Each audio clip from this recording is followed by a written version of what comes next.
அதிமுக பாஜகவின் அடிமை கட்சியாக மாறிவிட்டதாக காங்கிரஸ் எம்பி கார்த்தி சிதம்பரம் விமர்சித்துள்ளார். பழனிசாமி கோழைத்தனமாக சென்று அமித்ஷாவை சந்திக்க வேண்டிய தேவை என்ன என மே 17 இயக்கத்தின் ஒருங்கிணைப்பாளர் திருமுருகன் காந்தி கேள்வி எழுப்பியுள்ளார். பிஜேபி தான் அவரோட ஆட்சியே காப்பாற்றுச்சு அப்படின்னு அவர் ஃபீல் பண்ணாருன்னா 2024 தேர்தலில் எதுக்கு பிடிச்சிக்கிட்டாரு? அதனால் இனிமே அண்ணா திராவிட முன்னேற்ற கழகம் தமிழ்நாட்டுடைய நலனை கருதி, தங்களுடைய தொண்டர்களுடைய நலனை கருதி, அவர்களுடைய பாரம்பரியத்தை மனதில் வைத்துக்கொண்டு செயல்படக்கூடிய கட்சியாக நான் பார்க்கவில்லை. அது முழுக்க பாஜகவுக்கு ஒரு அடிமை கட்சியாக அவங்க முழுசாக வாங்கிட்டாங்க. இனிமேல் எல்லா ஷேர்ஸையுமே பாஜக வாங்கிட்டாங்க. அவங்க சொல்கிறபடி தான் அவங்க நடத்தணும். இவர் ஒரு மிஞ்சி போனால் ஒரு பிரான்ச் மேனேஜராக இருக்கலாம், அவ்வளோதான். அந்த யாரையோ என்பது அமித்ஷாவை பார்த்து விட்டு வெளியில் வரும் பொழுது முகமூடி அணிந்து கொண்டு வெளியில் வருகிறார்.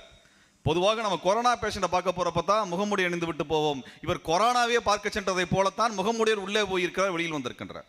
ஒரு கட்சியின் தலைவர், தமிழ்நாட்டினுடைய முதலமைச்சர், முன்னாள் முதலமைச்சர், பல்வேறு பொறுப்புகளை வகித்தவர் இவ்வளவு தூரம் இழிவாக கோழைத்தனமாக சென்றுவிட்டு சந்தித்து வர வேண்டிய தேவை என்ன?